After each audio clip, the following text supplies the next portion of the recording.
शहीद बशीर ख़ान कुरैशी 10 अगस्त 1959 ईस्वी में रते देरे जे मोटनपुर पाड़े में गुलाम मुर्तज़ा कुरैशी के घर में जन्म वरितो। शहीद बशीर ख़ान कुरैशी 1969 ईस्वी में प्राइमरी स्कूल रतो देरो मां 5 दर्जा पास करे 1974 ईस्वी में गवर्नमेंट हाई स्कूल रतो देरो मां मैट्रिक कई। शहीद बशीर ख़ान कुरैशी शिकारपुर कॉलेज में इंटर जो इम्तिहान पास किया और 1978 ईस्वी में ज़रई यूनिवर्सिटी टंडे जाम जो रुख किया, जितां वधीक इल्म पिरायाई।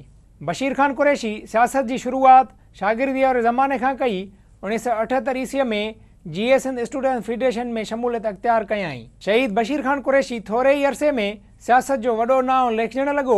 1980 ईस्वी में जिसाफ टंडो जाम जो सदर चूंडियो वियो और 1972 ईस्वी में GA सिंध स्टूडेंट फेडरेशन जो मरकज़ी नायब सदर और 1986 ईस्वी में जिसाफ सिंध जो मरकज़ी सदर मुक़रर थियो। 1995 ईस्वी में GA सिंध क़ौमी महाज जो क़याम अमल में आयो।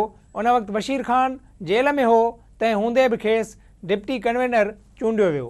1996 ईस्वी में बशीर ख़ान कुरैशी के GA सिंध क़ौमी महाज जो जनरल सेक्रेटरी चूंडियो वियो, जॾहिं त 1998 ईस्वी में जस्कम जो मरकज़ी चेयरमैन चूंडिजी वियो। शहीद बशीर ख़ान कुरैशी की समूरी ज़िंदगी सिंध के हक़नि लाइ जाखोड़ींदे गुज़री। उहो ई सबबु आहे जो खेसि केतिरा ई भेरा जेल जूं सख़्तियूं पिणु भोगणियूं पयूं। हुन कालाबाग डैम ख़िलाफ़ सॼी सिंध में अज़ीम अली शान लॉन्ग मार्च कया, जलसा ऐं जुलूस मुनक़िद कराया। न रुगो कालाबाग डैम पर शहीद बशीर ख़ान कुरैशी सिंध के वसीलनि की फुलट, धारियुनि की आबादकारी समेत कबीलाई झेड़नि के खात्मे समेत समूरनि अहम मसइलनि ते जिदोजहद कई। तोड़े जो शहीद बशीर ख़ान कुरैशी हिन वक्त असां वटि मौजूद न आहे, पर पंहिंजी सिंध दोस्त किरदार सबबि हू सदाईं सिंध वासियुनि जी दिलनि में ज़िंदा रहंदो।